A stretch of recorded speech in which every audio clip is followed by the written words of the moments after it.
You are listening to episode 84 of the Game Deflators Podcast. This is take 3 because Ryan and I both suck. My name's John. Here's Ryan. Hey, everybody, here at the Game Deflators Podcast. We like to talk about games we've recently picked up, games we're currently playing, and this week, you're stronger than I thought in this week's Inflation Deflation Challenge.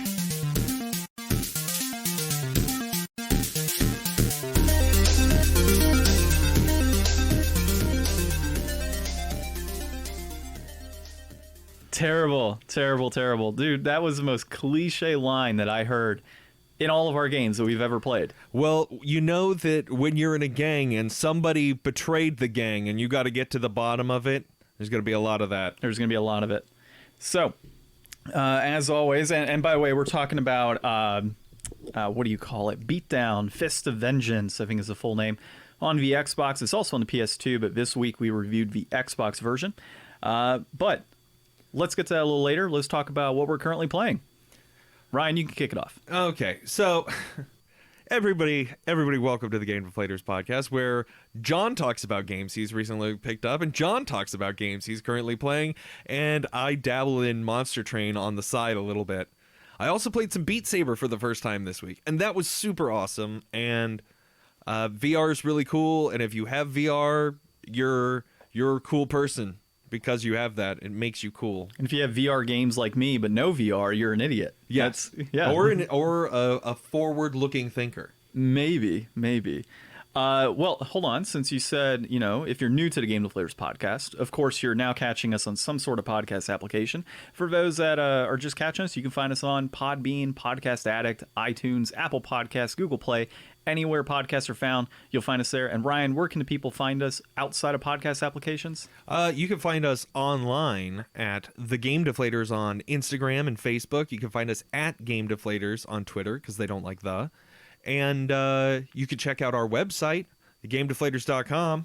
Don't judge us, folks. Still being built, kind of. So it's almost there, Ryan. Like I've just gotta get unlazied and listen to all of our backlog of episodes, which you should listen to if you're now catching us, and really look at all the reviews we've done, pop in pictures, mess with the podcast settings on that website itself. There's a lot of work to do, but I'm slowly getting there. We'll get to it. It'll get there. But continue on with what you're currently playing, dude. That's it. That's literally all I did. I have not had a very big gaming week this week. I mean, other than the news that we'll get to later about the PS5, that was probably the biggest gaming moment I had this week. But yeah, I don't know. I've just been doing other things. I'm trying to redo my room upstairs and get it rearranged and clean out my closet. I found a ton of stuff in my closet going through it that I completely forgot about. And I also found like 9 extra micro USB cords just laying around in boxes and like old VGA cables and stuff. And it's like, I remember why I was holding on to this, but now I don't think I need to anymore. Like, I think I'm past this tech. Well, if you looked in my closet, you'd find wires for consoles that I don't own, probably 10 or 12 SNES, well, really Nintendo AV hookups, AC adapters for God knows what. It's all over the place, man. That's what happens when you start collecting cables. Yeah, well, I mean, extra wires are never going to be a problem if you buy something and it's missing them. It's always a good problem to have is extra wires. For sure. I remember a while back, we were like, hey, we need to get an SNES cable hooked up here. I'm like, hold on. And I had like 6 that I picked up in a box of cables, and they all had plastic wrap on them still. They were third party, obviously, but yeah, it gets to that point, man. Okay, so it's safe to assume that Ryan didn't pick up anything this week. Nope. Not even the PlayStation games on PS Plus? No, I think they were crappy this month, right? No, you had Call of Duty. The new Call of Duty was on there. Remember? Still not excited, really. Still not excited? Nah. Disappointing, Ryan. Okay, so my pickups are a little more eventful. Last week, if you didn't catch the episode, we played Katamari Damacy on the PS2. Oh, I did try playing that Japanese Katamari game, and I did the tutorial 3 times because I couldn't figure out how to not do the tutorial again. When Ryan says Japanese Katamari, because Katamari is super Japanese to begin with, he's referring to an actual Japanese copy. I picked up a Japanese version on my Vita while I was in Japan. Yeah. And I was like, oh, this will be like a game that I can play without having to read. And it's like, man, there's a lot of text and I have no idea what's happening. I was like had my phone with Google Translate trying to like scan the words, and it's like giving me back like Romanji, and I'm like, this is not helping. So he's sitting there like, okay, when do we get to the ball part where I could just start rolling and collecting things? That's all I need to know. This one was weird. Like, not only did you have the ball, but you could make the ball like into like a flat, like rolling pin shape. Oh, that's cool. Or you could squinch it in and make it like a tall vertical like wheel. Or you push it? Yeah. So it's like it kept the same rolling mechanics and everything, but you could just make it short and wide or tall and skinny or a ball. And it just kind of like there was a lot of times that we were, especially in the battle mode or the 2-player verse mode, where it's like there's stuff up above me and I don't know how to hit my Katamari into it. Like I better roll into something and get one side a little wonky and try to make a pass. But this makes it so you can just like get that stuff. Gotcha. And I would like to figure out how to get past the tutorial because like love the music, love the art style, would love to be in more than just this one room collecting the same things again. This is why I don't buy Japanese games unless they're fighting games or shoot 'em ups. Yeah. It's just always been an issue for me, at least, and many gamers. So we played Katamari Damacy last week on PS2, so catch that episode. It was a lot of fun.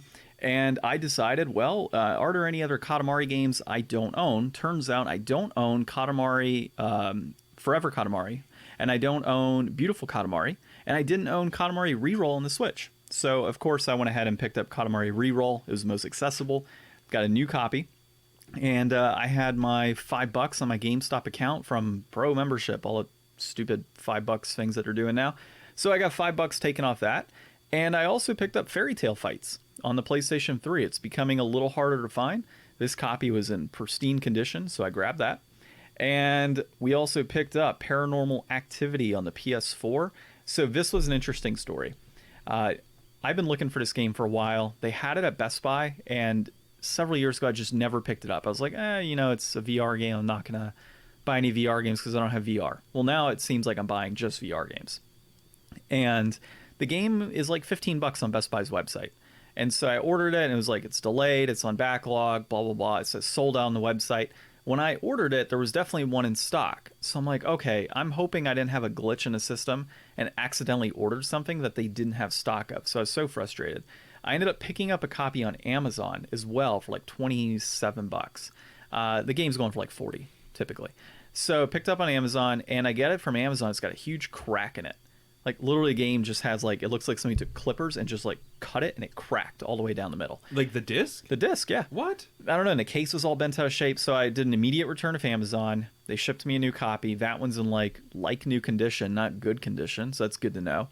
All the artwork, everything else. And in my Best Buy copy, randomly came in.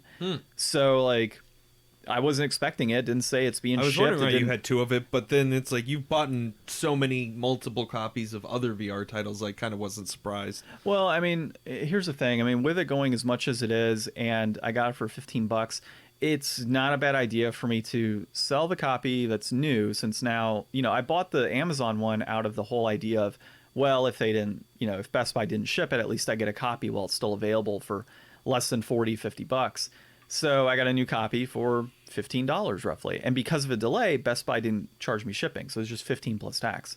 So I got that. And then I also purchased Home Sweet Home. I don't know if I mentioned that last week, but that's a PS4 VR game. And I also got... It looks freaky on the back of the box. Yeah, it does, dude, for sure. There was another Switch game I got. I can't recall offhand which one it was. But it was like cutesy art style type of platformer. I'll look it up first later. And the other one I got was Godzilla on PS4. Complete in box, like new. GameStop had a copy. $65 plus tax. I mean, the game's going for like $200 right now. You can't beat it if you're buying a game at, $70 for, well under half the price. So I picked that one up as well. And yeah, that one I'll probably trade off for something else that I want, like Gravity Rush or something along those lines, which I think may have dropped in price. So I may be able to get something like Devil's Third instead. Oh, God. See. Yeah.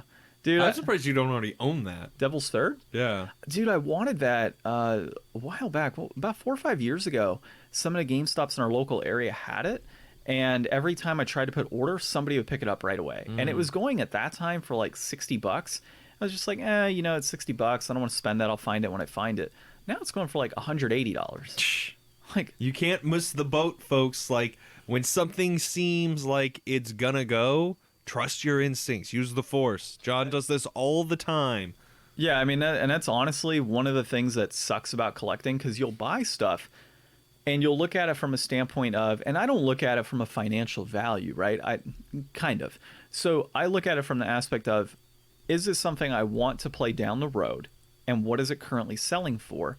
And what is it selling for online at this point? Like, do I see it trending up? Kind of what we discussed on our inflation deflation. So if I see a game like, Devil's Third in the future, and the game is going for $40-$50, and I know it's obscure, I'm just going to pick it up. And it's one of those things of, when you look at money down the road, in a year or two, that $50 is not going to have mattered in a year or two. But if the game goes up to 180 and you're like, okay, cool, I really want to play this now.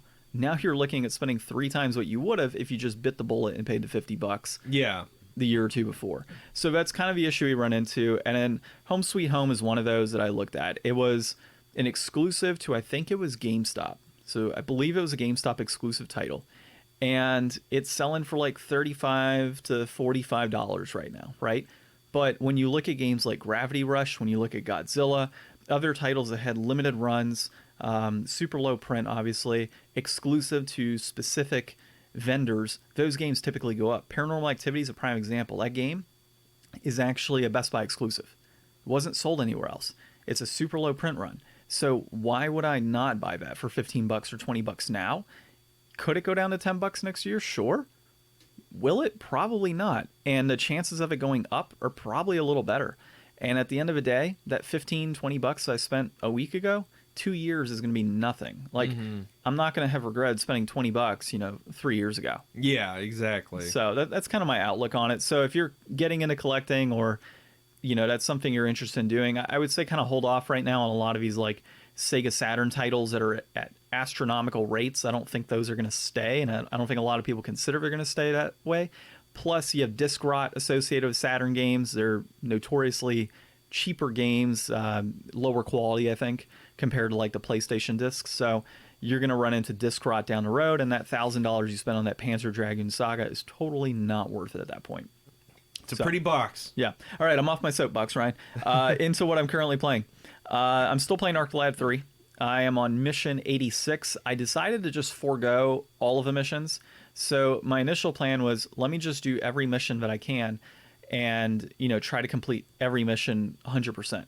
I ran into one where it was just like, no matter how much I tried, I could not get more than okay on the mission. I'm like, I'm sick of having to reset, go through the dialogue, start the mission over. I did it 3 times and said, screw it. So once I hit okay and didn't fail, I moved on. And after that, I was like, man, I'm almost at like 53 hours on this game. Like, not that I want it to be done because I like the game and I like the story, but there's too many missions at this point. And for me to have to go through every single one of them, and each mission takes like 25, 30 minutes. So the fact that I was at mission like 76 and there's like 100 missions. Out of like 102, I'm like, that's like 15 extra hours of gameplay. Or I could cut it down and I could just do the core missions at this point and play the game for the story and enjoy it. Yeah. And so that's what I decided to do. I'm not 100%ing this game like I initially intended, and I'm enjoying it, man. Like, it's still just as good. The story's progressing. Right now, we are trying to seal the Dark One, who's going to be summoned again in the game. So if you played the first 2, you know that there's the Dark One, who pretty much, it's pretty much this entity that would destroy the world. So this is the 3rd time we're trying to seal the Dark One, and we're trying to build the Ark like they did in the first game. And to build the Ark, you have to get certain components like 2 of every animal. Yeah, like, well, kind of. So like Eternal Steel, Eternal Tree, and a couple other things, like just different objects to make up this Ark that are powerful enough to seal that entity. So really, that's kind of the mission right now. It's pretty cool. It's taken an awesome turn. I'm getting to see all of the older characters from the different games of ArcLad 1 and 2. They've kind of delved a little more into the story of ArcLad 1 and 2 and the sacrifices made by certain characters in those titles. So it's really cool. It's got a lot of nostalgia going for me right now, and I'm enjoying it. So I should have that beat hopefully by June 19th because, once Last of Us 2 kicks off here, that's directly what I'm jumping into. And I finally beat Neverwinter Nights. So I think you talked about that last week. No, because I just beat it on like Wednesday or Thursday. Oh, okay. Yeah, so Maybe you were talked about you were getting close. I'm getting close to it, yeah. So we finally beat Neverwinter Nights. My wife and I were done with it. We have moved on to Lumo on the PS4, which is like a cutesy puzzle-based retro-type game where you get sucked into a video game and you play as a baby wizard with a wand. And you have to just go through various puzzles. So it has, pushing boxes, hitting levers, jumping from platform to platform. It's actually pretty cool. It's only like a 4 or 5 hour game. But the only thing I don't like is the camera angles in that game. So that's what makes it the most difficult piece of it. So you'll have it's like a third person style puzzle game, kind of like a Marble Madness in a sense, like that same type of physics in the viewpoint that you have, like new Marble Madness, not like old.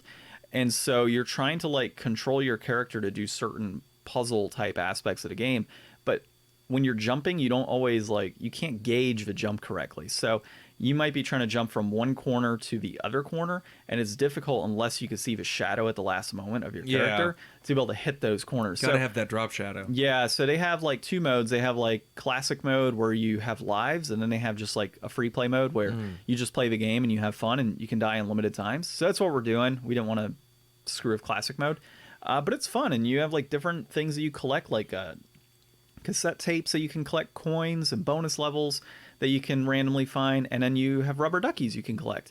And it's great because every time the rubber ducky squeaks when you get it, my dog looks up where's the toy? Oh, nice. Every single time. So it's awesome. So the dog funny enough has been watching us play this game. It's a family game. It's a family game, and the audio and the music is just phenomenal. I'm absolutely shocked by everything. It's got a heavy bass going for it. It's got really cool music in the background. It's super relaxing, and it's a lot of fun. So I would definitely recommend it's $10 for this game. So if you're in that type of game, definitely pick up Lumo on PS4. And I think it's on Switch now too. Cool. So yeah. All right. That was a lot, dude. I had a good week of gaming. Yeah. Well, I mean, that's why we do this podcast together, so I can listen to you talk in person all the time. No, there we go. It's way better than listening you talk, from elsewhere. Yeah, that's true. Just don't let your wife know that you come here just to hear me talk, because that's a recipe right there for the couch. So this week in the news, before we get to the big news about the PS5, we've got a follow-up to an article we talked about a few months ago about Nintendo. They had some account breaches through their NNID login system that was connected to people's Nintendo's accounts and DS accounts and Switch accounts. And when they first announced it, they said it was 140,000 people or something. Well, now they're saying it's 300,000 people.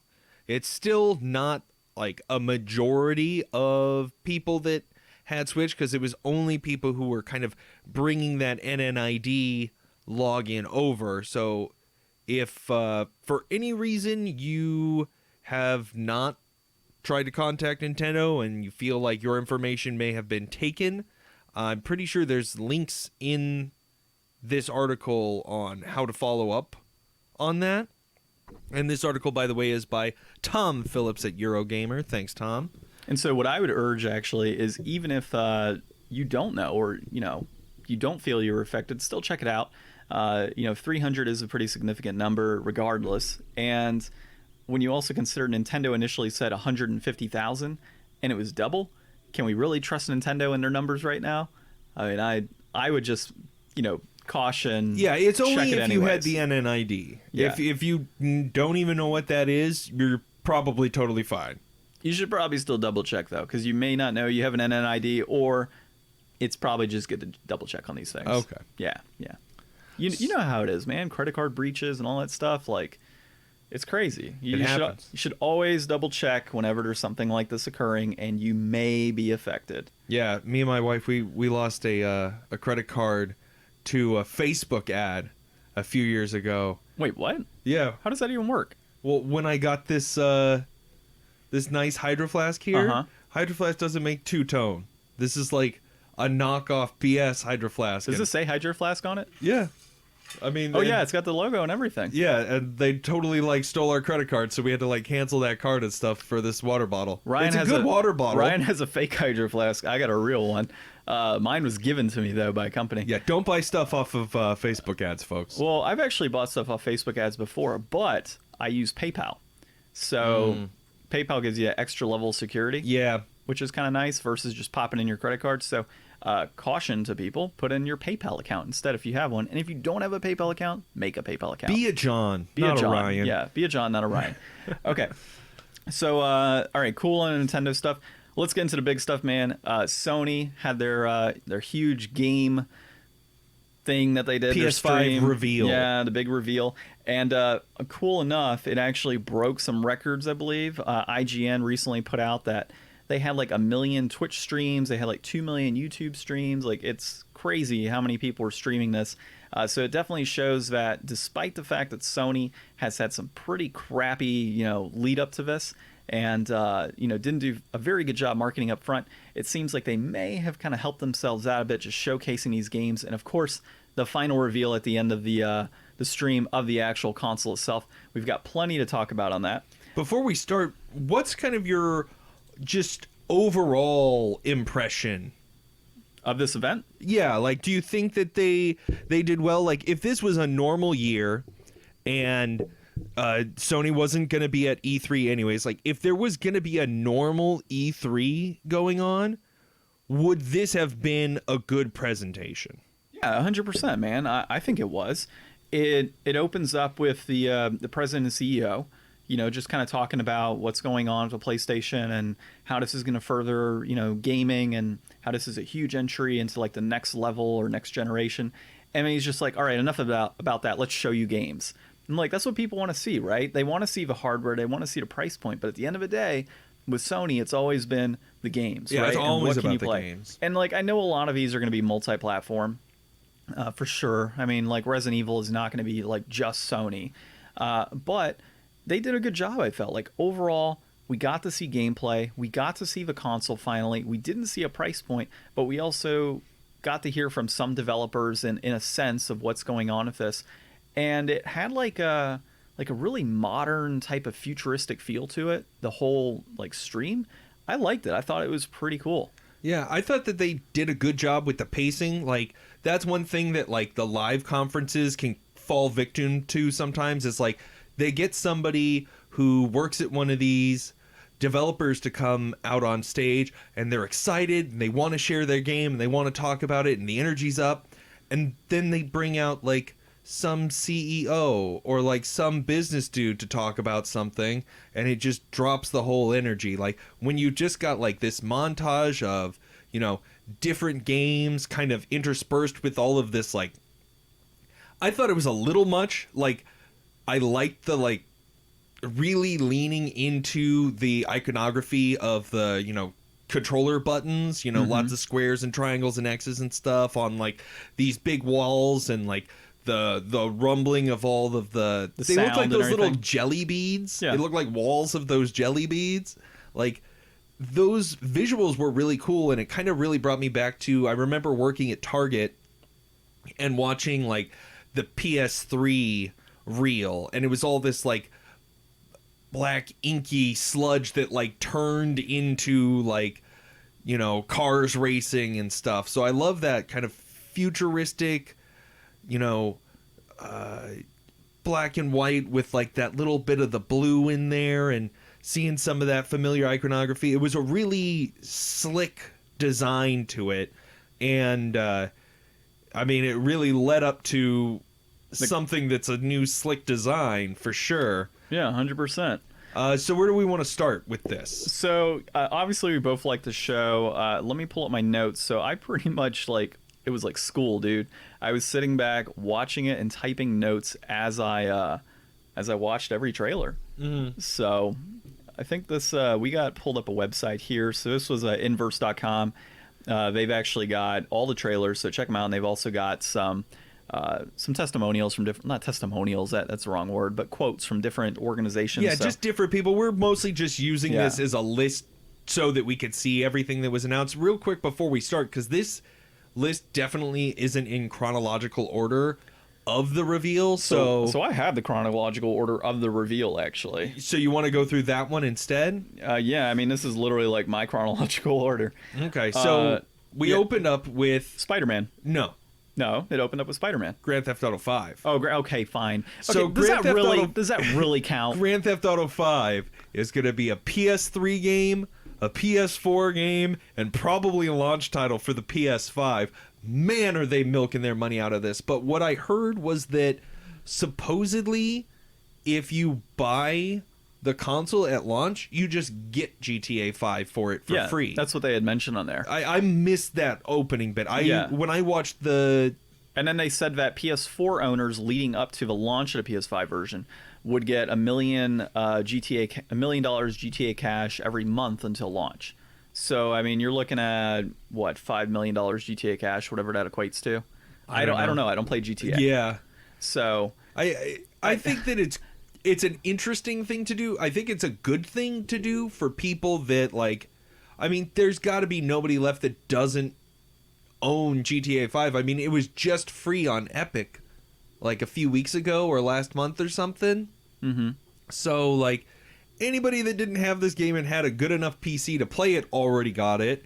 Anybody that owns a PS3 or a PS4, if they wanted this game, they would probably already have it. So it's this is like Rockstar saying, we don't want to. We're not going to have a GTA 6 right for a while, so we'll let you play it on here so you don't forget what it's like. No, exactly. That's all it is. So that's why I'm like, I don't consider this part of the reveal. Like, yeah, it's cool. GTA 5 is going to be on PS5. So if you didn't buy it on PS3 or PS4, you'll get it on PS5. And you'll get it for free, which is cool, which, again, I don't really consider that part of a reveal. So I digress. Let's go into the actual reveals, Ryan. And they kicked it off with Spider-Man, Miles Morales. So go on. Well, so I wanted to say this because I was just giving John some misinformation earlier. There's been some confusion out there. Some people are saying that this isn't going to be a full game. It's just going to be an add-on to the other Spider-Man game that just came out last year. But that is not true. It is, I got it here from Engadget that it is going to be a standalone game. So don't think that it's not. Like, I don't really know where people started getting that idea, but it's going to be a full game. Well, and it's going to be a dope-looking game. I mean, that last Spider-Man game was so killer. Into the Spider-Verse was awesome. Mm-hmm. Like, I've seen that movie like 3 times now. Oh, yeah. Everybody's behind Miles Morales as being like an awesome new take on Spider-Man, and it's like really an interesting thing because not all like comic book, movie, video game adaptations really work super well. Spider-Man has always kind of been one of those big... Well, not always. We've played some crappy Spider-Man games. Yeah, we have. But, the last few and, like, Spider-Man 2 on PS3 or whatever. I think Spider-Man 2 came in on PS1 as well. Yeah, that was supposed to be really good. I'm excited to see this next generation. Like, if they've already been able to make those games feel that good and now they have all this new tech behind it, like, they'll probably make the best Spider-Man game ever. Like, maybe one of the best comic book games ever. And by the way, I think where people are getting the idea that this is just an add-on is that I'm pretty sure Miles Morales, I haven't fully played. I think he's in that first game. Yeah, exactly. So I think he's in the first one, like a cameo type thing. Mm-hmm. So people are probably thinking, oh, they're just going to add on. No, like, why would you make an add-on and make this, like, they're going to sell like a 2-year-old game now. Yeah, they're going to make tons of money off this game. And I mean, if Into the Spider-Verse, if you haven't seen it, is any indication of Sony's direction with this character, this game is going to be sick. Yeah. Like, it's going to be amazing. And, and he can do stuff that regular Spider-Man can't do, so it's like, I know that there's probably, like, a bunch of extra spider powers, like, in the game, because it's like, you got to have some new stuff to unlock. I'm sure that it'll be a similar but different take. And the other thing is, are we going to get, like, that Spider-Verse type of, play in here as well, because it is Miles Morales? Are they going to jump that in? The trailer, initially has him punching through what kind of looks like glass or breaking out of something, right? That to me felt like Spider-Verse right off the bat. And so I'm excited for this one. This is actually one that I will play. I didn't play the other one. Spider-Man in general doesn't always pique my interest. despite it being a great game. This does. Yeah. Like right off the bat, like I want to play as Miles Morales. So yeah, that's the first one that we had. The second game, I think I missed one here, was Gran Turismo 7. Oh no, 6, right? Yeah. Gran Turismo 6.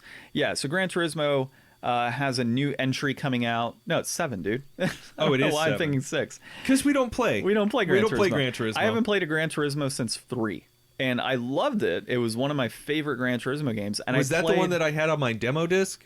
Probably, yeah. Like I have a red copy here that came with the red PS2 or red PS2 box. So they initially had a Gran Turismo bundle years ago with the PlayStation 2, and it had a full like bright red box with Gran Turismo on it, and then it came with a red case for Gran Turismo. So I've had that one for years. Wherever it may be. Yep, you can see it there. That's my original. That's my original copy. So yeah, I haven't played one since 3, and then I did play the PS3 version, like before it came out officially, the newest Gran Turismo. They had like a demo on the PlayStation 3, kind of like the Silent Hill game that they had, where PT. PT was like you played it and they took it off. Similar situation. They had a Gran Turismo game where it was just like a few trials that you could do, and it was pretty cool. Like graphically, it was awesome. But that's honestly like 3 was the last like full blown. I went all in and played it. And then that was the last time I played. It was on PS3. Like, got a taste of next gen in a sense. Yeah.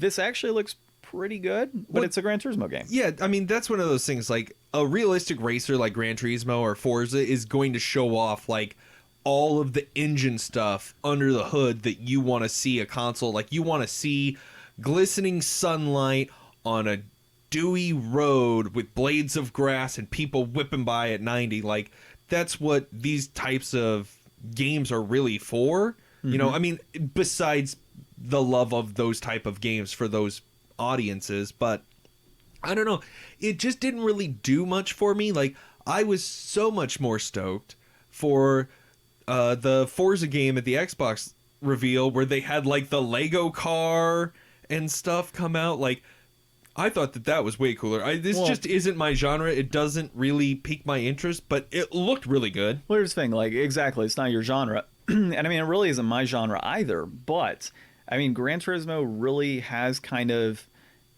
become like, or it always has been, that driving simulator, right? Yeah. So you're looking at it from a simulator aspect, not necessarily, it's fun, right? It's fun to drive those cars, but you're looking at it from more of that dream of, I'm not going to get like a Maserati, or I'm not going to get like a Porsche, right? This allows you to kind of customize and kind of live that dream through a simulator. Now, I am going to mention here, I want to mention it later, but there was no mention of VR in this presentation. Yeah, that was pointed out. But can you imagine this game, though, in particular, in VR?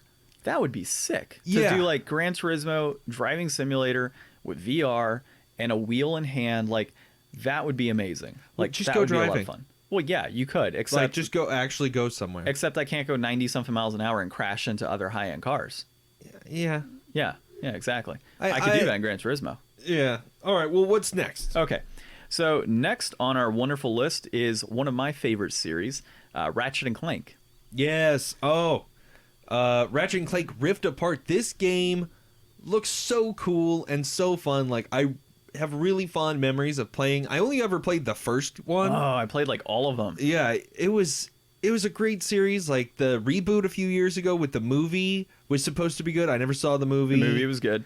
But this is like, I heard somebody saying, I can't remember who it was, it might have been the completionist, saying that like this looks like a game kind of like, and I think we should actually do an episode to talk more about these type of things, but like that launch title that is there to like demo all of the stuff that the console can do in a similar way to like Gran Turismo, but with a more of a different appeal. Like, this looks like Cameo for the Xbox 360 or Knack for the PS4.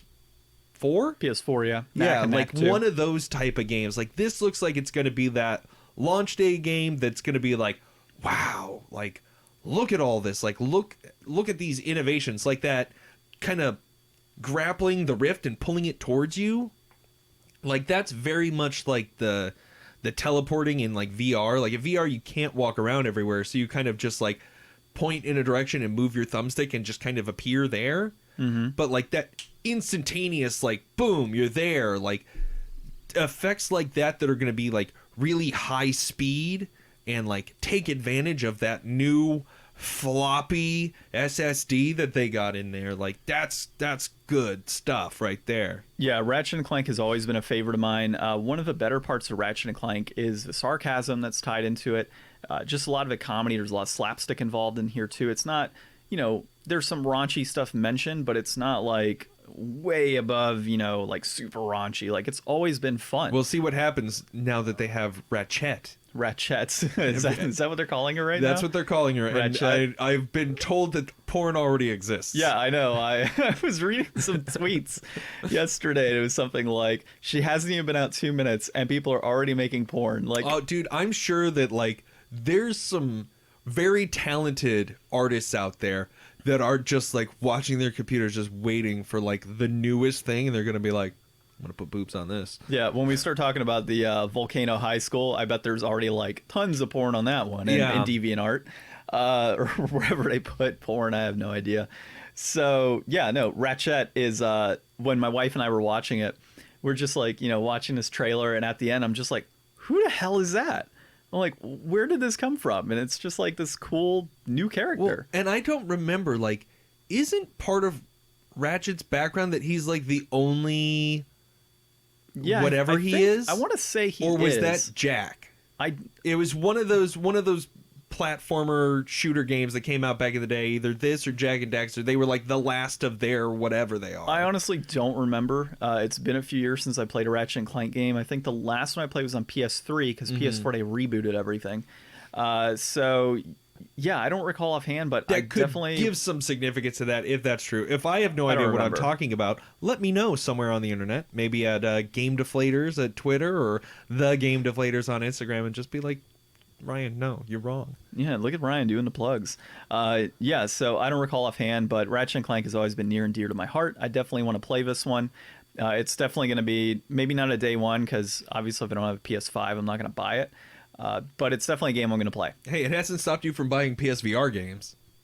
Okay, good point. Moving on, we've got, I think this actually is now in it should be chronological order now. Project Athia. So it's a Squaresoft game that is apparently exclusive to the PlayStation 4 or PlayStation 5. Sorry.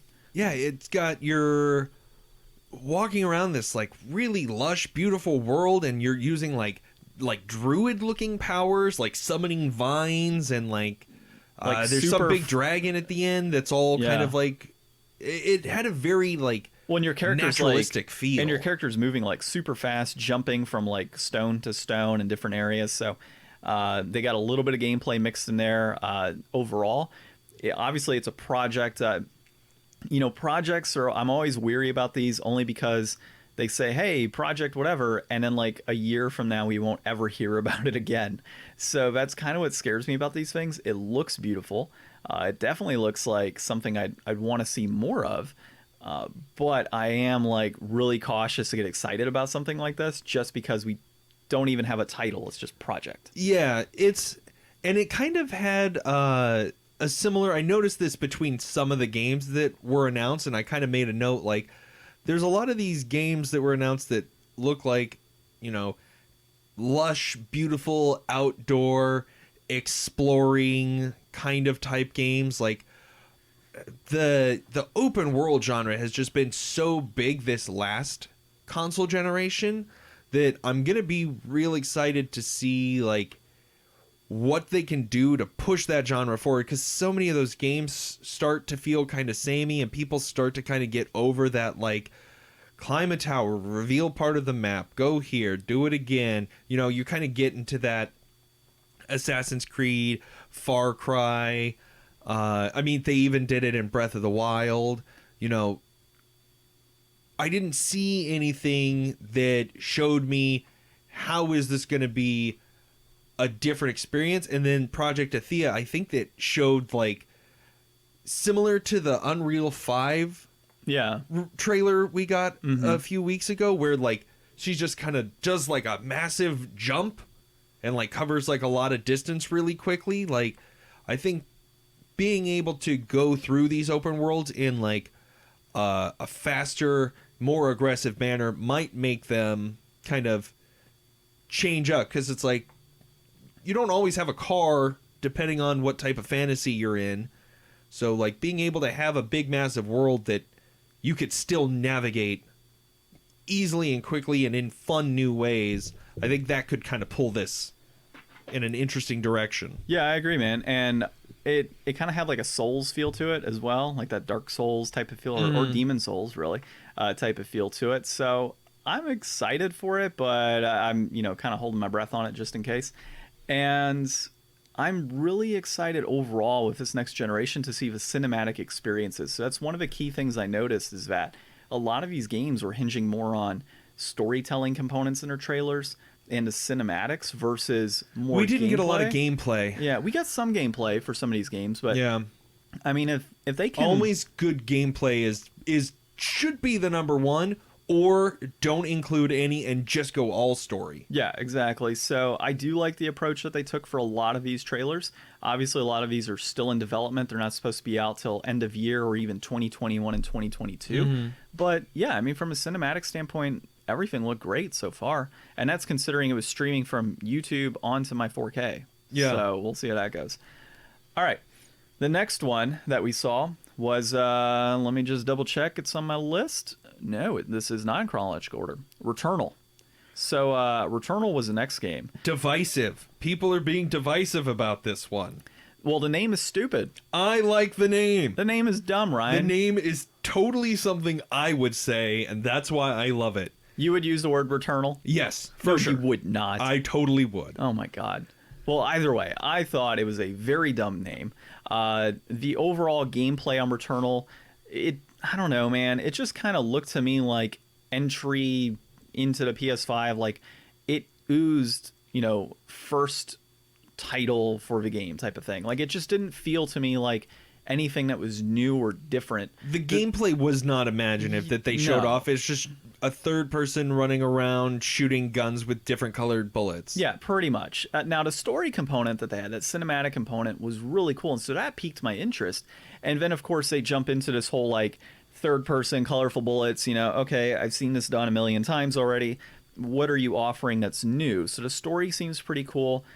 The idea of Returnal kind of has me thinking a Deathloop type of thing, where you, like she says, breaking the cycle was kind of the key thing there. So it's like, all right, are we going to seriously be in another, like, Deathloop type situation for a cinematic story where we're going to hear the same thing over and over? See, like, what's going on here? I'm hoping that this is going to be like some cool next gen take on like a AAA third person shooter take on a roguelike.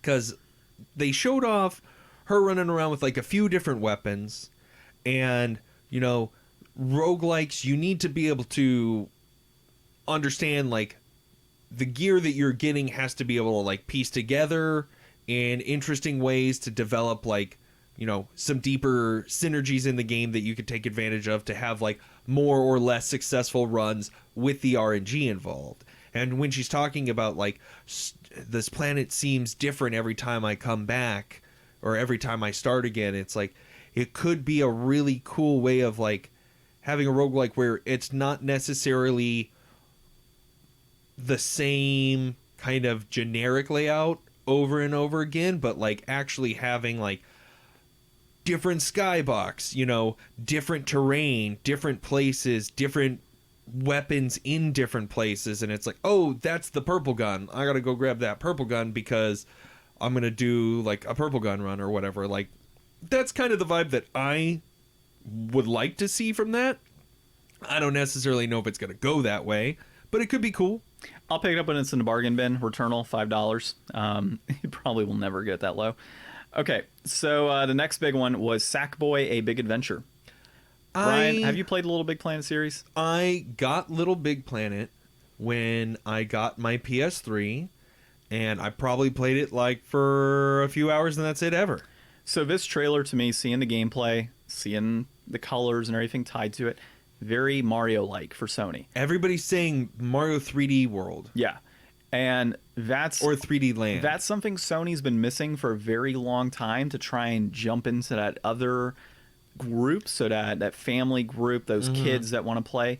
this is a title that gets those kids there to pick up a PlayStation versus a Nintendo. Now, obviously, Nintendo's got Mario. You're never really going to replace that. But this really is a title that it's only on PlayStation. It's got that cutesy type of look to it. Sackboy's probably the cutest thing they have on the console, or really the PlayStation universe. I'm excited for this. Like, I totally want to play this game. And it might honestly be a pre-order for me. See, this is something that I find kind of weird. Like, I've heard people talking a lot about it looks just like, you know, a Mario 3D Land. It's looking like it's going to be just a focused platformer and take away those, like, other Little Big Planet, like, creative elements. I don't understand why. Like, we're in a post Super Mario Maker world. Like, after Mario Maker 1 and 2 were so successful, like, if you want to make, like, a 3D platformer, more kind of Nintendo-y approach, keep those creative tools in there. Well, they haven't said they haven't removed them. Well, they didn't show any of it. They didn't show any of that. So yeah, but it's not to say they won't. It should stay in there for sure. Like, I've heard people speculating that it's not going to be that. But I think that especially, like, if people want to get creative and build levels, like, that's, like, a very successful, like, genre in and of itself at this point almost. Yeah, pretty much. Like, who doesn't want, like, more Maker games? Give me a Zelda Maker. Please, no. No, but Little Big Planet has had that for years. I mean, they were before Mario Maker. They were making kind games. of built that idea. Yeah, exactly. So there's Nintendo, you know, copying other people's ideas and then passing off as their own. So yeah, Media Molecule's been on top of this for years. Mm-hmm. And the fact that they're jumping into what is really a different approach now with Sackboy and kind of making him that icon that they've needed for, like, that kid type of friendly video game, mm-hmm. I think this is a huge step forward, and I think it's going to be a great game. I mean, I haven't been disappointed by a Little Big Planet game yet, so this should be pretty cool. Next one was Destruction All-Stars, which you could see here, Ryan, if you don't recall the picture. No, yeah, we've been staring at it. I think that this game looks dope, man. Like, I'm not a big online gamer anymore. Like, never played Rocket League, never played Overwatch, you know, haven't played anything since, like, League of Legends, like, 6 years ago. But, like, this game looks so cool and fun, and it's like Speed Racer met Overwatch, and you're in, like, an arena. You've got, like, or no, Twisted Metal meets Overwatch is what people were saying. You've got all these colorful, cartoonish characters that probably have, like, their own unique cars that are probably somewhat customizable, and you go into an online destruction derby, and if your car gets smashed, you could jump out of your car and try to run around and dodge getting smashed by other people's cars, or try to jump on their cars and take them out. Like, it looks like it's going to be a fun, chaotic mess, and you know, for the right price at the right time, I would definitely buy a ticket to that show. So I like the first two quotes, and they really do kind of stick with my thoughts on it. What? And then cars go brr. So that's really where I'm at. This game looks stupid. This to me is a bargain bin game. I'm not a fan of it. I really have no interest in it, and it didn't appeal to me, man. It's just combat game where you crash into things. It's not, to my knowledge, from what I saw, doesn't feel Twisted Metal to me. I mean, Twisted Metal, you're looking at gore, you're looking at, you know, shooting missiles and blowing crap up, and, you know, bodies flying and flames and everything else. This was pretty much like Rocket League meets Burnout in an arena.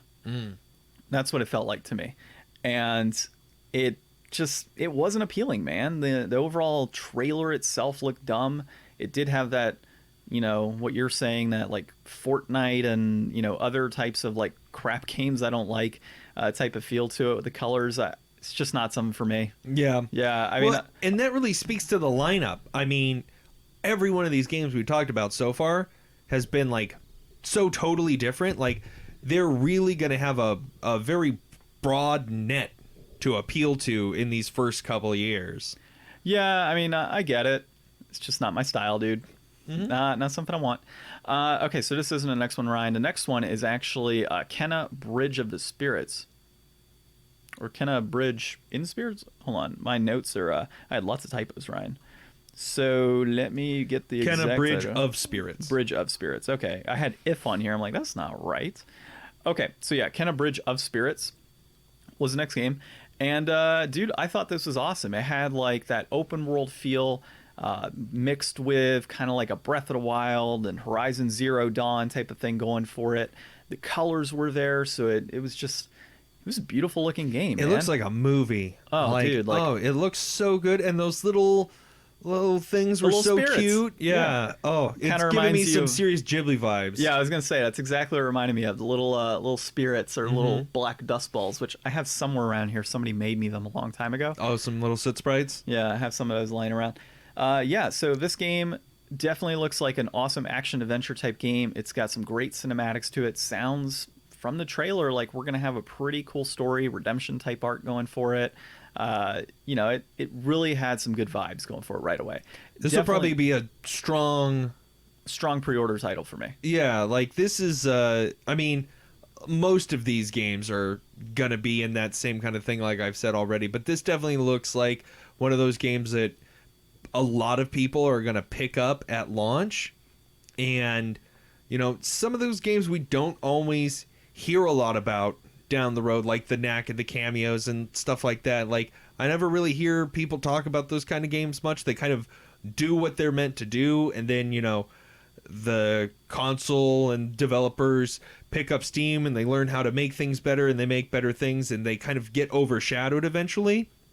I'm really hoping that this is going to be a game that like sticks out a lot, because it looks so inviting. Like, I really want to see what's going on in that world, maybe more than most of the other games on this list. It's something that's like, oh yeah, I see what you're going for here, and I'd like to be a part of that at the time. Yeah, I'm definitely not going to be getting a PS5 at launch, so I'm hoping that this is a game that I won't forget about by the time I get around to getting my own. I may get a PS5 at launch just so we're on top of the times, and we'll see how it goes. I would ideally want to have VR right away, so I can play some of my VR games on a PS5. But John, here, I'll help you out.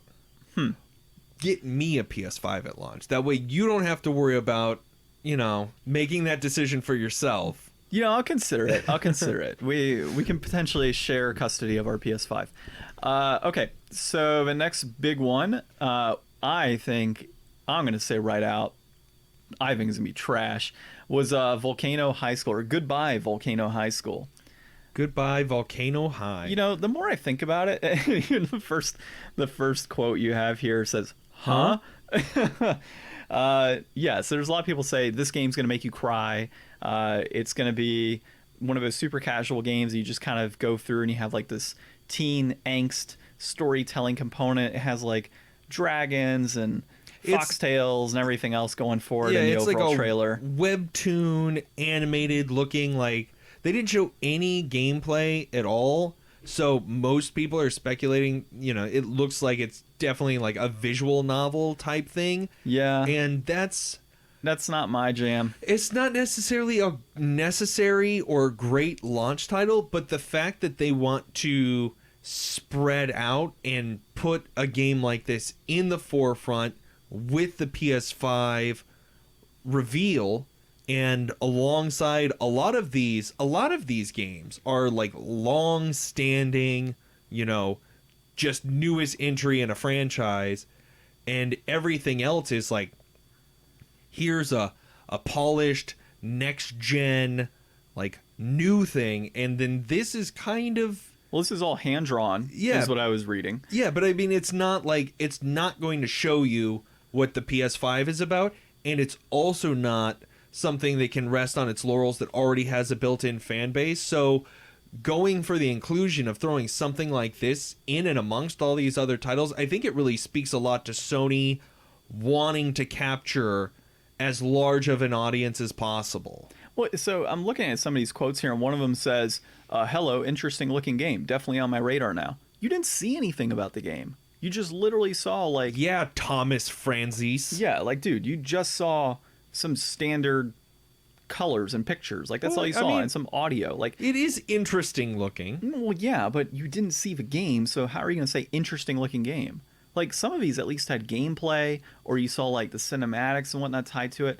This is just, there's nothing revealing about this. It gives me an idea of what it is, other than teenage angst. It could probably conveys enough mood to let people know, like you, if they're going to be instantly turned off and uninterested, or pique people's curiosity. Yeah, I mean, it's being promoted as like a cinematic adventure, is what I saw a little earlier today. So I don't know. I mean, I have to see gameplay on this. It's going to be like Dragon Slayer. Right? A cinematic adventure where you die instantly. Now, if it has, say, for example, the same type of gameplay and same type of flow as Life is Strange, might be something I'd look into. I'd be down to play something like that if it's the same type of game. If it's a visual, you don't want to read. Yeah, if it's a visual novel, screw that. I am not interested. Like, are they even going to do they even make games that aren't like fully voice acted anymore? Is that going to be a thing in the next generation? Like, oh god, I mean, it's so floppy they could probably just have it speak for itself. I mean, there's so many visual novel games. Like, yesterday I was at GameStop picking up some other stuff, and as I looked at a few cases, I'm like, oh man, this looks like a really cool case. Turn it over. Visual novel. Nope. Like, no, I have no interest in reading. I don't even want to read regular books. Yeah, right? Let alone, like, sit there with a controller and read. Like, if anything, just literally just make it a movie. Like, have it do all of the visual novel components itself, and then let me press a button occasionally that says, do this, and then it progresses. Like, I just, it's not my thing. Goodbye, Volcano High, for now. We'll see what you have in the future. And just goodbye for me in general, unless you end up being okay. The next one that looked badass, dude, Oddworld Soulstorm. I've never played any of the Oddworlds. I know that I played the first one years and years and years ago when it first came out, and I really did not get into the franchise after that. And this is kind of revitalizing that, you know, that idea of, like, maybe I'd jump back into the Oddworld games and play them. I mean, I have all of them, so why not? Yeah, those were like cinematic platformers. Like, you didn't just, like, the controls have, like, a little bit of a delay and a little bit of finesse to them, right? Yeah, I mean, I've always looked at it, you know, in a similar feel to like Skull Monkeys, I guess. Yeah.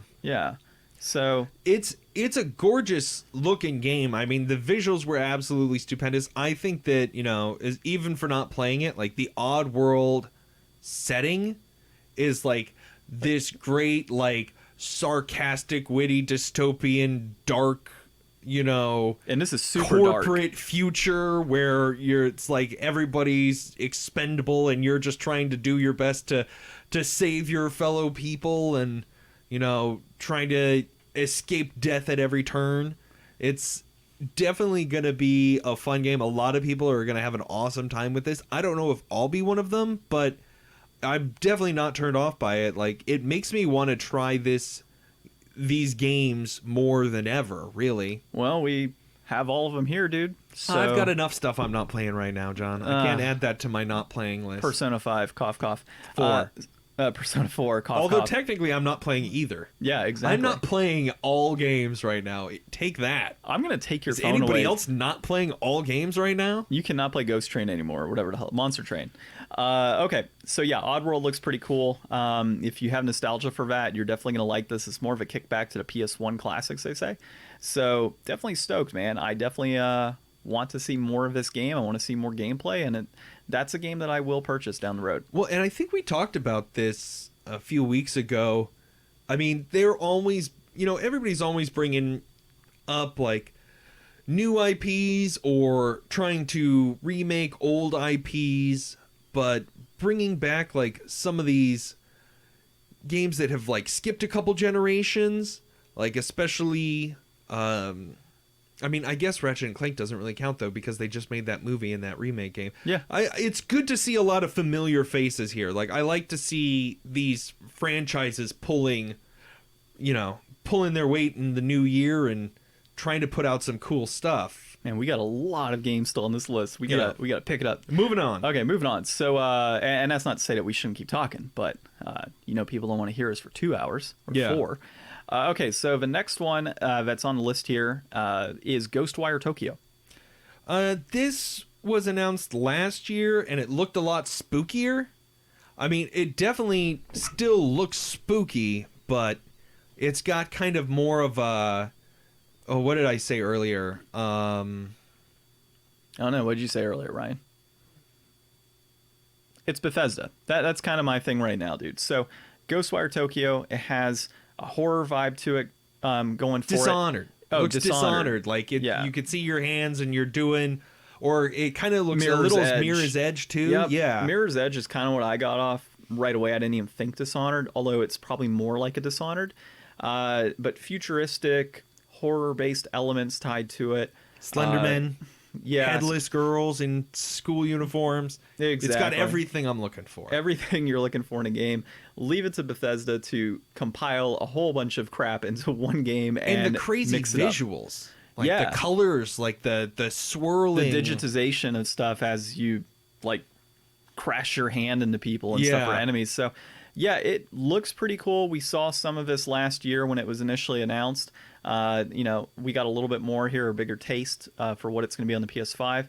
But it does have that Bethesda label going for it, and that's really a turnoff given Well, if they're just released. the publisher and not the developer, we'll be fine. Yeah, we'll have to And see. we might even wind up getting it for free if they put that that wrong like copyright protection on it, like they did for Doom. Actually, yeah, good point. Okay, so the next game, Ghostwire Tokyo, that was cool. Jet was the other one. So this to me looked like, it felt like Superman, funny enough, while watching initially. It had like that same vibe as like a Superman type of intro. Yeah. But it really, I'm seeing this as a potential, not delving in too much into it and haven't read any more since I watched the trailer, is it kind of had like that Flower type of feel to it. Yeah, Or a exactly. Journey type game. Yeah. And I think it's going to be like a super short entry type game, probably digital only, maybe gets a release in a pack later on for disc based. And it looked cool. I mean, it isn't something I would just like go and seek out and pay $50-$60 for. But if this is like a not virtual, but a digital title only, and it's $5-$10, I would play it. You know, it looks interesting enough to be able to do that. Yeah. So, did you have any other thoughts on it? Not particularly on that one. It was just kind of, I mean, we got like 21 games, and that one just didn't really stick in my mind as much as some of these others. Oh, wow, this list is all out of whack. Okay, so yeah, they're not in chronological order on this list, so we'll go by mine. All right, so the next one that we had was Godfall, and this was announced when they first started showing trailers of PS5 type stuff and really made the announcement. Yeah, that we've seen some of this for a while. Yeah, and I gotta say, this looks like absolute garbage. See, I'm going to disagree. I think that I would be totally down for, like, looter shooter is kind of getting, there's a lot of them now, and people dig them. Like, Borderlands, awesome. I had a really, really good time with Destiny 1 for a while. Being able to go in and do some, like, God of War or, like, Devil May Cry, just, like, smashing with swords and, like, stacking cool armor and hunting for cool weapons and stuff, like, I could totally get down with a used copy of that. Like, I don't think that this is something that I would ever need new, but it looks interesting enough that, like, for the right price, I would definitely check it out. I'm not. I just saw enough within that gameplay to let me know that this is going to be a title that it's quickly being pushed out to be able to get something on a console so they can sell it. That's all this is how I see it. I mean, it may surprise me, but overall, I don't see this as something that excites me. It doesn't look innovative. It doesn't look like something that's different like a lot of the other titles we've seen and reviewed so far. It's not even a day one purchase for me. I don't even know if it's a used copy after 3 months of being out type purchase. I might look at this when it's like $15. And it will get to that price point. Those entry type games always they're go down gonna super print low. a million bajillion copies of all these titles. 100%. So you're going to have tons and tons of entry level prints for this. It's not going to be worth it. Yeah. Initially. Okay, so the next one that we've got is Solar Ash. And so this is pretty much by the makers of Drifter. And it Hyper has Light Drifter. Hyper Light Drifter, yeah. So it's got like that same type of look and feel. Love the art. Our friends at Game Grinder, so Church actually did a review of Drifter a while back. So definitely check that out on his page. He did a pretty awesome review on that game. And he's super stoked for Solar Ash. I think it looks pretty cool too. It has, it just has like those colors that I've kind of grown to love over the last generation or two of gaming. And it's got such a flow to it. It really looks like a game where you can kind of like get into like a real I don't know, some of those games remind me of like when I was playing The Messenger. It's like it looks like one of those games where your movement is going to be something that you're going to have like really great control of, and it's just going to be a game that when you sit down and play it, it feels good in your hands. Like you feel like you're not fighting against the game at all and totally in control, and like be able to just kind of zone out and enjoy the colors and enjoy like that was so cool when it like started spiraling and then the character was like upside down looking out at the world. Like it looks like it's gonna be awesome. Yeah, no, it definitely does look awesome, and if there's a physical copy of that, I'll pick it up for sure. Okay, our next one is Hitman 3. Did you ever get into the Hitman series? You know, I didn't. I've heard a lot of stuff about it, especially over the last couple of years. I've watched some content about it, and I would love to get into the Hitman series, and eventually I will, and this will just go on that list with the rest of them. Yeah, Hitman hasn't been a game series that I've really sought. I think I have some of the games. I probably do. I don't know. It's just one of those games that never... No, I don't. I'm looking at my collection right now. It's just not a game that's ever been on my radar. I've never been a big fan of the franchise. I've seen videos. I've seen reviews over the years. I used to read about it when I had PlayStation Magazine consistently. Just never piqued my interest. The game does look good. I mean, overall, I feel like it's going to have that Hitman feel that you want. And it's definitely going to be a lot of closure for fans of the overall series. I think this is the third and final chapter, really. I mean, they've had some spin-offs, I believe, as well over the years, but this really does kind of close out the series, they say. And, you know, if you're a Hitman fan, pick it up. I mean, I'm sure you'll like it. All right. Our next one here is, was it Astrobot or Astro's Playroom, I think? Oh, yeah, I couldn't see that on here. You didn't see that on this? No, I was looking. I think they're missing a few things. Yeah, they are. This is that little robot from the PS4, and there was like some game. It's kind of got like a... I've heard a lot of people say like Mario Sunshine kind of vibe to the trailer. There's a lot of like bright colors and beaches and water effects and stuff.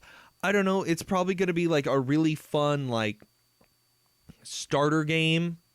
Like maybe... I don't know. It looks like a pack-in title. Well, here's the thing. Astrobot was a VR title, and it's a little guy from Astrobot, so Astro's Playroom, and that got really good reviews when it first came out. So I do know that there was a few other YouTubers out there that had played this game and gave it good reviews as well. So it was... The Astrobot was fun. This is obviously going to be a different take, I think, with it not being VR, and who knows if we'll get VR. But it does have that cutesy type of appeal to it. It seems like another type of Sackboy type entry. Another thing to really get some of those family games on the PlayStation console, kind of deviate away from, you know, just the storytelling and gore and blood that a lot of, you know, like Xbox and PS4 have been a little more well known for as of late, and shooters. So this does look really cute. I definitely think this would be something that I'd be interested in playing down the road. All right. We're picking up some speed here.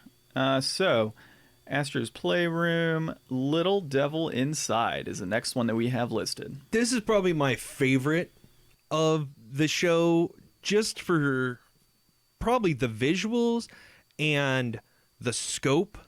Like, seeing this, like, cute blocky character, and then, like, he, like, runs and jumps off the cliff, and then all of a sudden he's under the water, and, like, skiing on a penguin down the slope of a sandy hill, and riding on like dogs through a desert with a big storm chasing you. Like, the visuals in this game were like so my aesthetic. Like, I really loved it, and it looks like kind of a, I don't know, Monster Hunter meets Minecraft but without the crafting. So watching the trailer, and hear me out here, I think it's going to be telling two stories. And when they say Little Devil Inside and you have the bomb drop, Yeah. and then you hear the plop in the toilet from the old guy, Yeah. it makes me wonder if the Little Devil Inside is inside the old guy, so you're playing in the body of this old guy. You're like Osmosis Jones. Yeah. Like, I got that right away. I'm like, I really hope that's what it is. And That could be cool. And you're playing in the different regions of this person's body, which would be kind of weird, or That like could be maybe fun. his brain. Yeah. You know, that'd be really cool. And so having like this older character that maybe you have that story component, and then you play like this other character, Little Devil Inside, and that's the story for that character. So that's kind of the vibe I got from it. Don't quote me. Yeah, we didn't really get like good gameplay from this. There were definitely moments that looked like they could be gameplay, but I'm always wary of those because it's like you can really show off a game to look like it's going to be one thing, and then it could be totally something different. So I don't want to get my hopes up too high just because like I love that aesthetic, but most games that fall into that aesthetic don't wind up being games that I really want to play. So we'll see where this goes. I'm going to definitely keep my eyes open on this one. Yeah, I'm keeping my eyes on that one too. Okay, the next one was NBA 2K. My thought is, who cares? It's a 2K game. Yeah. Okay. Bug Snacks. Bug Snacks. I keep like messing up the S. So what the hell? I love like, that what is trailer. this? I love the music. The song was so like kind of like eerie in this weird, and the wiener hands. Like that was a perfect joke. Oh yeah, he's like, I had my wiener hands and I dropped the lantern to town's on fire again. What? Like, it's so like the more I think about it, the more I kind of want to play it. Yeah, it's like, this just weird. So, you are what you eat. Yeah. Kind of thing, which I've never really seen that in a game except for Kirby. Well, and then Kirby is what he eats. This could have been a Kirby game if it was Nintendo. Well, and you have like strawberry, like going through, and then it like is crawling. Is this some weird fruit Pokemon? Yeah, right. And then like, oh, there's a wild strawberry, and he's got like the Crocodile Dundee voice going on. He eats it, and I'm like, now you have strawberry hands. Like, what the hell's going on here? And cinnamon twist hands or something too. So. It's just going to be a fun, bizarre thing. It looks very like Viva Pinata. Yeah, which I need kind to of in my get mind. into. Yeah, so funny enough, I'm actually looking for copies of Viva Pinata, the second one, because that one's a little higher price. So I'm trying to find You should get a bunch of them and then put them in a pinata. Oh, that'd be a perfect idea. And then I can live to destroy that pinata, hence Viva Pinata. Mm-hmm. Okay. Yeah, so this looked pretty interesting. At first, I was like, bargain bin title, you know, I'll just get it if it's on a digital sale or something like that. I kind of want to play this now.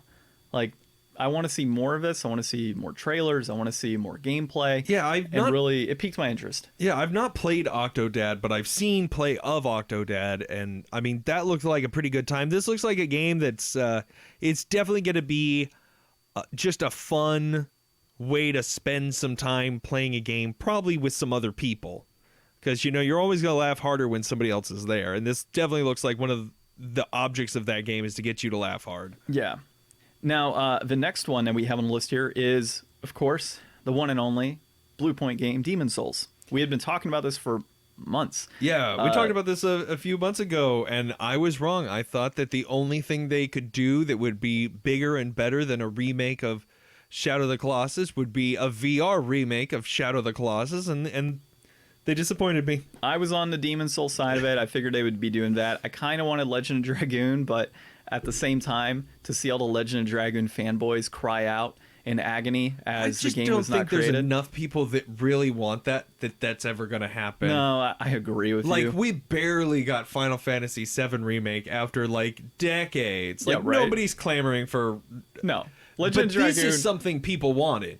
Demon's Souls. If you go onto the Blue Point Games Twitter and you look at like all the comments of like previous teasers they had, the Legend of Dragoon fans on there were maybe, I don't know, like 30 or 40, and all of them were just like every time posting GIFs whenever like a Blue Point Games thing came out. There's like literally the same people on every single one of them. Mm-hmm. So no, like there's not a huge enough following for this. It was a great RPG. I enjoyed it. I beat it several years ago. You're excited for Demon's Souls. I am excited for Demon's Souls. In fact, I have noted on my notes here, I beat all the other Soulsborne Sekiro titles. Thank you for the Soulsborne Sekiro.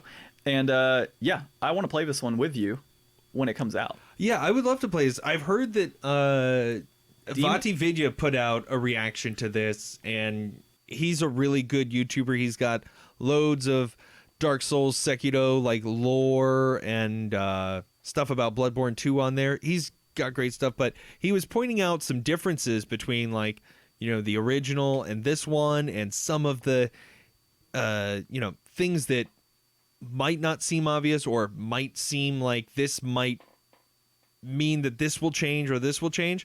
But I have to agree, like, from what I've heard, it's a hard, janky game. There's no way they're going to put out something that looks that good and have it play like jank.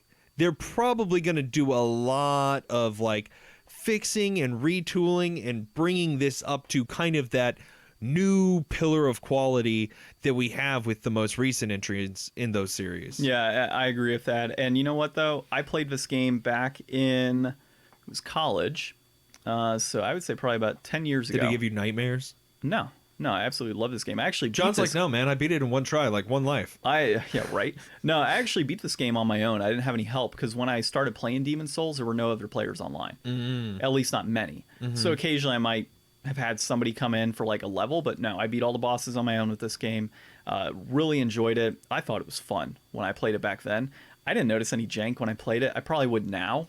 Well, I mean, back then it was probably more quality of the time, and quality of the time has elevated itself a lot. Yeah, so this game was awesome. It obviously spurned the entire, or not spurned, but created, in a sense, the Souls series, and we got Dark Souls out of it. You would say maybe it born them. Oh my god. Oh god, and shadows never die twice. So yeah, I hope that this turns into, all right, Demon's Souls. It's a Sony IP, so it's not going to be multi-plat. So I would like to see this turn into Demon's Souls 2 by Blue Point Games. Eventually. Well, I mean, Blue Point wouldn't make a Demon's Souls 2. That would be Team Japan and that team behind it. Yeah, I know, but one can hope. One can hope. All right. The next one that we have is Deathloop. We saw some of this, I think, last year as well. Yeah. Another Bethesda game. Yeah. It immediately reminded me of the movie Looper. Yeah. Right off the bat. So you were playing as one character who is on an island, and there's all of these like rich people and elites that their life is pretty much hunting this one guy, and he's had enough of it. So he continues to relive getting hunted every single day. And there is one other hunter, in a sense, or contract killer, that specifically like is a rival assassin who's also after you. Yeah, exactly. So and it looks like you could play as her too. Yeah, I was about to say that. It looks like you can. So I thought it looked pretty cool, but it does have the Bethesda label, so I'm weary on it. So if it's developed by somebody else, great. If it's developed by Bethesda, you might be looping for all eternity in a glitch. So spinning in circles and flying above everybody. I think this is my number 2. Really? Yeah, I'm really interested in the way this game looks. I mean, it's definitely going to be forever before I wind up playing it, and I'm okay with that. But I don't know. The aesthetics on this one are really sharp too, and I really like the concept. I mean, I've been so hooked on like those roguelikes and games like that playing a game where it's that same kind of idea. Like, this isn't a game that you're going to start and then go through and then beat. Like, this is a game where you're going to like grind your way through learning how to take the game to the next level and find like the real game, because most of those games have like, here's how you beat the game, but that's not really how you beat the game. That's just if you want to play. Yeah. If you want to beat the game, you gotta not kill this guy so that you can go over here and get this key and use it 2 levels from now so that you can go like on the real mission path. Kind of like Star Fox 64, like multiple branching paths and much replayability. So this seems like if you've got all these different, almost looks like factions. You have like the guys with like the dog faces and like these other guys that had this kind of like other look to them. Like if you've got all these kind of like different gangs or factions kind of all trying to come at you, and you can use them against each other, or I don't know exactly how it's going to play out, but I'm guessing that it's going to be a very like tight-knit system where things are going to run on a schedule, and you can use those things to your advantage because it is this loop as part of it, and you're going to really build into that. And that sounds like a lot of fun. Well, my thought is on the loop, because he's supposed to be hunted, now he has a gun and everything. Is it a situation where once you kill those elites and those rich people, are they able to respawn? And, like, do you continue living that loop when you die, like, of those characters? Or once you've killed them and you start over your loop because you've died, does it, Do they stay permanently dead? So I'd be interested to see how that pans out.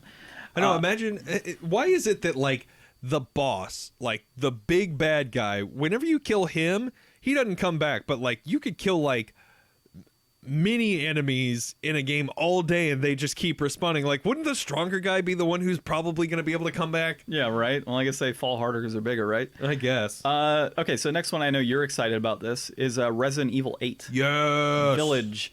So, dude, the setting on this is perfect. It's like... Werewolf?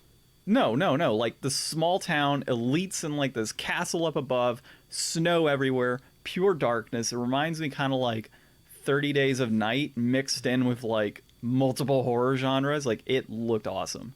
Like, I'm actually pretty stoked about this. Yeah, I like that it's going to be, like, another sequential game. Like, we're going to pick back up with Ethan sometime after Resident Evil 7. Chris Redfield's back. I love all the memes people are putting out there of, like, they just can't decide what Chris Redfield's supposed to look like. This is, like, his fourth look, and he's so stocky and wide looking. Like, I was like, this dude was in a Mr. X costume in that last game, right? Yeah, he's put on a little bit. But yeah, so the game looks sweet, dude. I love that, like, fake out where it's like Village, no, 8. And it's like, yes. Yeah, I saw that too, and I was like, okay, this is awesome. Yeah. Yeah, my wife was watching with me at that point. She's like, what is this? I'm like, it's Resident Evil. I'm like, we got to play this. No, I don't want to play it. Scary. Yeah, and Resi 4 is, like, one of my favorite games of all time. Yeah. And then Resident Evil 7 was really a great game too. I think that, going out into nature and going into these castles and these, like, creepy villages and stuff, I think that I like those type of Resident Evil more than I really liked. I liked the RE2 remake when I was playing that, and people say really good things about Nemesis, but I'm just not really interested in playing, like, a zombie game in a city. I think that the visuals look a lot cooler when it's like that dark and nature and you don't know. Yeah, like, I would put it to, if you think about this type of setting in a horror game, right? Imagine yourself walking in the middle of the woods in snow in pure darkness, and you hear cracks and stuff in the trees. Like, your initial thought is, what the hell was that? Like, you're freaking out. So now put that into 3D audio through the PlayStation 5 with a headset and maybe VR if they ever announce it, and put yourself in that same setting. Like, that's going to be scary as hell. Like, you're just going to be flipping out over just the most minor things. So this is going to be pretty cool. All right, what else do we have? We got like 3 more games, I think. 2 more games. Gosh. This is a long one, folks. It is. You should have just watched all these trailers. It would have saved you some time. No, don't tell them that. They have to listen to us. It's too late now, John. No, they have to catch us on all the podcast applications, Ryan. Oh, God. Podbean, iTunes, Apple Podcast, Podcast Addict. All right, what's everywhere the next you can game? find us. Okay, Pragmata is the next game. So what the hell? Again, Pragmata, potato, patata. Let's blow the whole thing up. I have no idea. But basically, end of days with a little girl robot that you fly onto the moon with, and that's your freedom. Yeah, it really reminded me of Prey. Prey 2016 or whatever. Like, it's on the moon, and you have to, there's parts where you go out into space, and you're not really sure what's going on, and it's kind of that fake reality where the satellite crashes in and it's like, oh no, we're like on the moon. Like, that's exactly kind of what they did in Prey. Yeah. And it was really successful, and it was a really great environment. And I mean, other than this opening glimpse, we don't really have any idea what this game's going to be about. I really hope that it's an actual, like, in-game tool to make that cool, like, bouncy cage. Like, that was neat. That it was didn't pretty really cool, help yeah. too much, but it worked. Yeah, exactly. It broke. Yeah, and- yeah. I just don't know what this game is going to be, but I'm very interested. Yeah, I'd like to see more. I'd like to see some gameplay, but it's, again, like a lot of these games were just kind of like trailer, awesome gameplay now. One we didn't mention, by the way, Stray. That Stray wasn't on my list. So Yeah, Stray. that's the cats living in world with robot. Yeah, and that actually looked pretty cool, like playing as a cat and getting to explore all those crevices and everything, like putting you into the setting of a cat, a stray cat. I thought that was a cool concept. My wife wasn't excited as I was. If VR happens on PS5, Stray would be Catfishing. a pretty cool. Yeah, like trying to fish out of a fishbowl with a cat. Like you're gonna paw at things. It'll be great, dude. Like, come on. You like look down and you could see the paws. Like, you can usually see your hands in the VR. Yeah, you're gonna see paws. Just little like, paws. What the hell is this? Like claws activated. Like, it'll be pretty cool. So I really hope we get some VR. Stray looks pretty cool. Probably gonna be a digital title, I'd imagine. I don't see us being a full blown like print it out, put it out on shelves type of thing. We'll see. But we'll see. Yeah. I mean, and that is one thing. Well, we'll get to that in a minute about digital stuff. Keep Yeah, going. yeah. Keep Okay. going. Next game. Last game, Ryan. Horizon Forbidden West. Oh, You you're need- excited. You need to play Zero Dawn. It was. I haven't played God of War yet on the PS4, so I'll reserve my judgment for best game on the console. But Horizon Zero Dawn so far is my favorite PlayStation 4 game. Shouldn't this be like Horizon First Dawn? No, why Or would it be Second First Dawn? It's a continuation. She's off into the further west, into the United States. Like the thing takes place in the U.S. Isn't like Colorado in the first one, right? Yeah, so she's gone further west, which I would imagine would be California. I think. I mean, Oh, can you imagine if they put her through Arizona? that's south. Well, if it takes place in Colorado, she can go south to get to California. Come on now. Just take the 101 down to the 303. Yeah, and then she could take the Hang 303 down right. to the 10, and then she'll take the 10 on over to California. Like 4 hours of gameplay from there. Like, I think it'll be great. That's a long time to ride on a robotic deer, Well, I mean, if she rides on the robotic snapping turtle, I think we're all set. right? Dude, the game looks sick. Yeah. The story on the first one was great. The DLC was also fantastic in that game. I truly enjoyed it. I did a review on an episode, probably like 2018, I think I reviewed that one. End of the year. It was one of my top games of the year.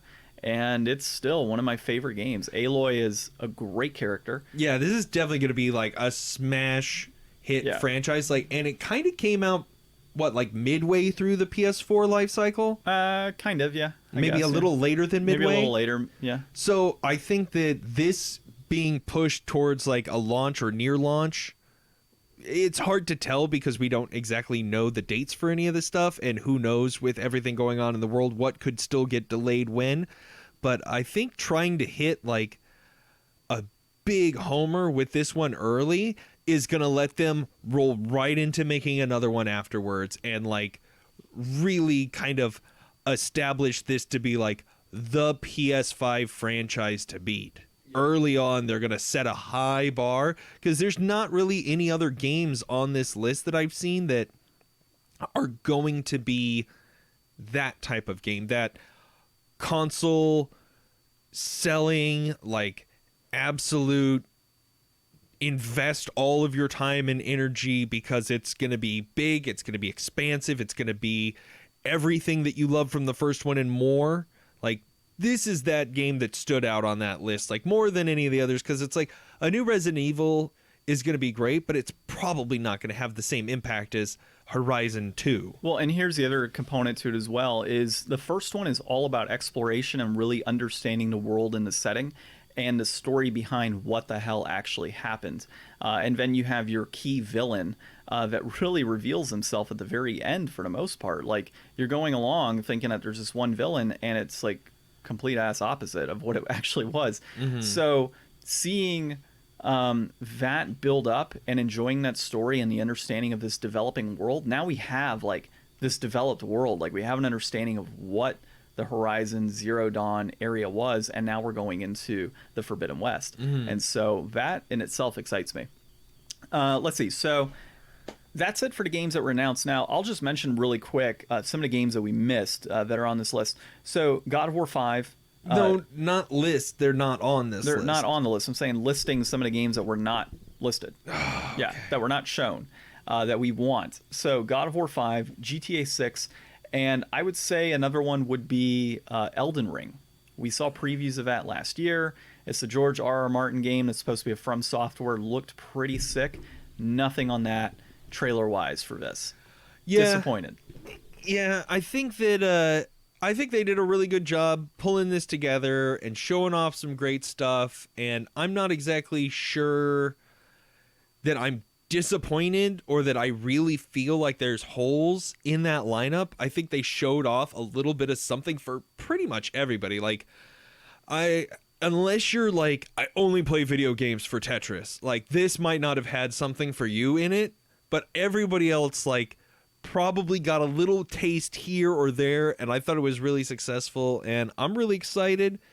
But the big announcement, what it actually looks like. You finally got your reveal, Ryan. We finally got the reveal. We know what it looks like. It looks like Seto Kaiba. I mean, sorry. It looks like Cell's head. I mean, sorry. It looks like a router with two envelopes leaning up against it. No, people already have PS5s in their house. That's all wrong. It looks like one of those fans. You know what I'm talking about? Oh yeah. Yeah, it looks like one of those big modular fans. Yeah, I'm not thrilled with the look, and I feel very confident waiting for the slim version to come out a few years down the road. Look, to quote the great Christian Bale, does it come in black? That's what we all want to know. Does it come in black? Well, and you were right about the multiple like versions at launch. Yeah. I told you. So- Oh, look, I actually was right on something. You were. I was. Now, I don't remember if I said digital only and disc only or disc That's compatible. probably my biggest disappointment with the design, is that it looks like they designed the digital edition and then just were Threw like a disc on top. like opened it up and shoved a disk drive in there, and it just kind of bulged out the bottom a bit. Like, it really looks like an afterthought. It really looks like why? And I it's the first console that's like meant to be like a purely vertical console. And looking at And it's also huge. yeah, if you look online and look up for a PS5 size comparison, I can't remember who did it, but what they did was they took the width of the disc tray and then used that to set a scale and compare it to like everything since the PS3 in terms of if it's the same size disc slot, that'll be the same. How big is this thing going to be? It's going to be massive. Like, there's going to be a lot of entertainment centers this thing is not going to fit in. I can already tell you it does not fit in mine. Right off the bat, it will not fit in if mine. it's going to come up to here and be like half as tall as your old, I'm pointing at John's got an old CRT TV here.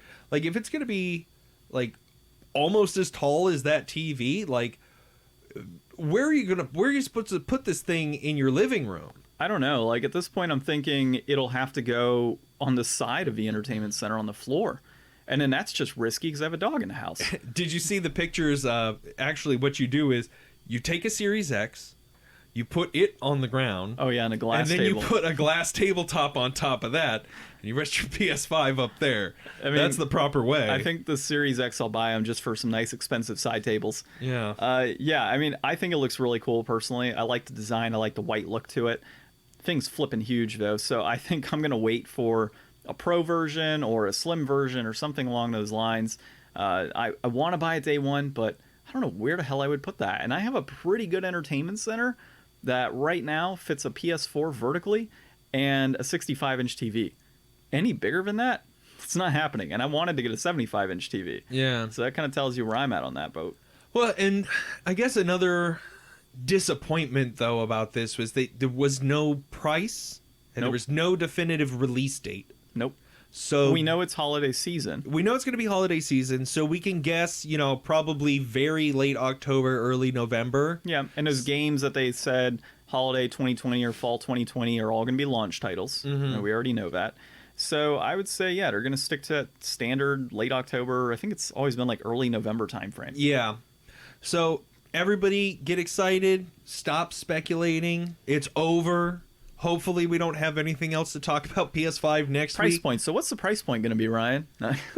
Yeah, I'm afraid that it's going to be expensive. I'm thinking it's definitely going to be at like $5.99. I'm thinking $4.50. Sticking see. at $4.50, man. And the main reason is I see placeholders right now for like $6.99 on things like, I think PlayAsia had $6.99 and some other retailer had like $7.50. Those are placeholders. I mean, for sure. Maybe $5.50. I don't see it going anywhere above $600. You don't think $5.99? When you hit $600, that's when it just starts getting crazy. Too floppy. Too floppy. Okay. This week's inflation deflation challenge that You we thought set we up in forgot, place. didn't you? Yeah, right. We went long, but we didn't go that long. All right, so we played this week Beatdown, Fists of Vengeance on the Xbox. This one is developed by Kavia. We don't have anybody else on there, so Kavia made this.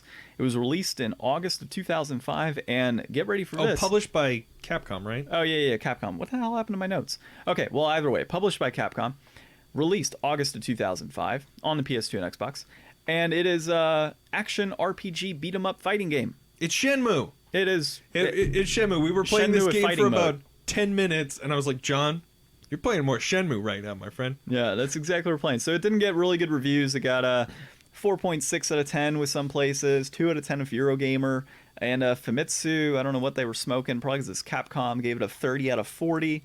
So the reviews are pretty much... It's a weird game. 4 out of 10.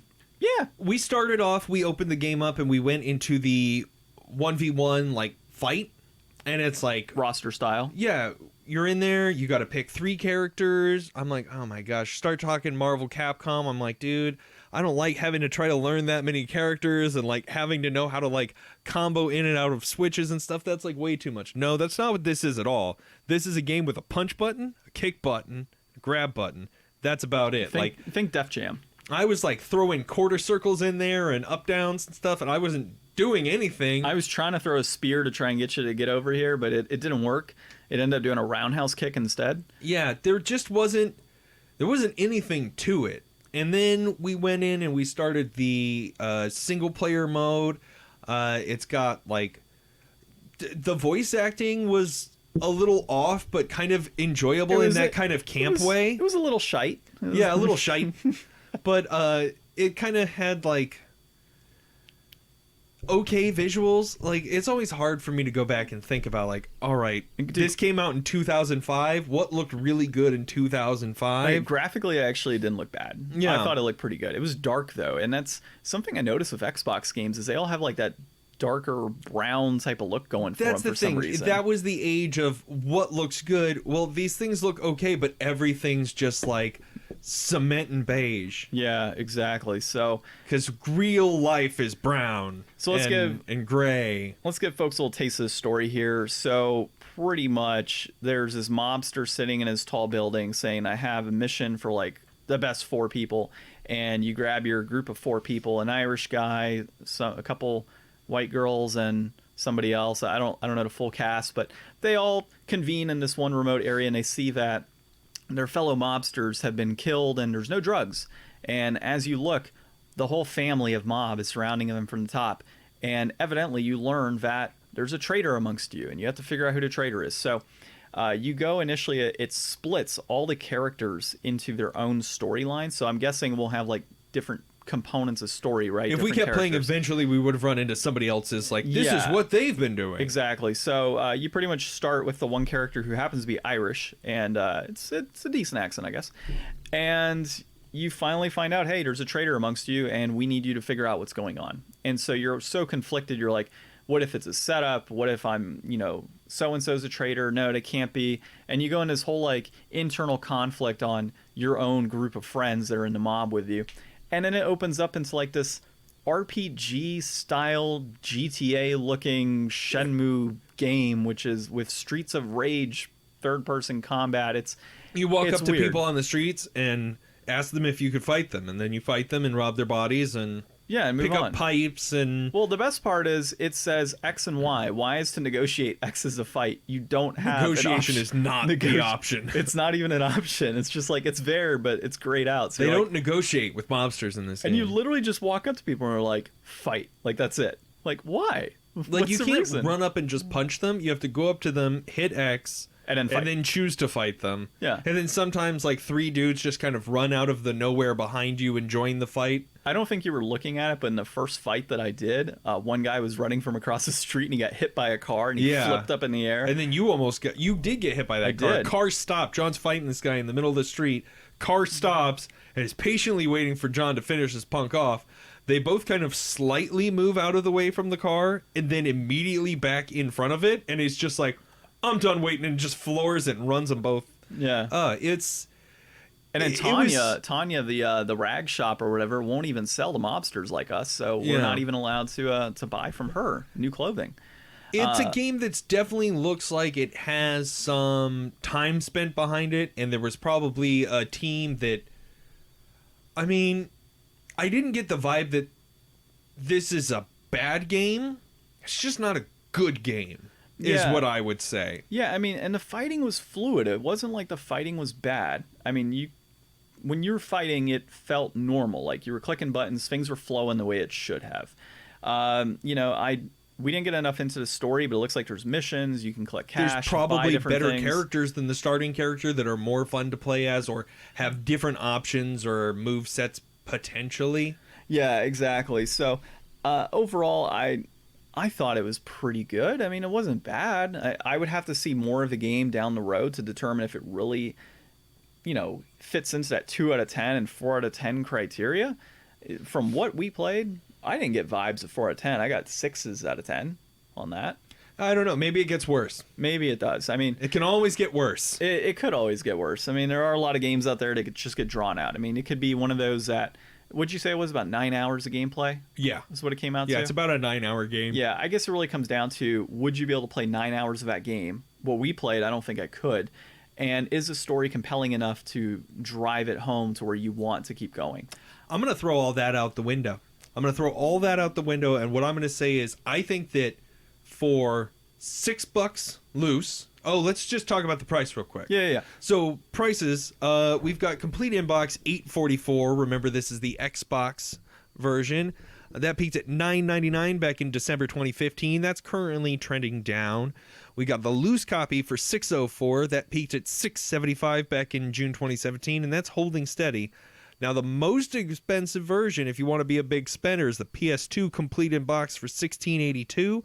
And if you're a cheapskate that really wants this game and has no qualms at all, get it for the PAL Xbox for $386. Now, you do have to own a PAL Xbox, obviously, to play that. But, yeah, $386 loose. So, this is what I'm saying here. Throw everything out the window about this game. We had, like, a decent enough time screwing around with it for, the time that we played with it.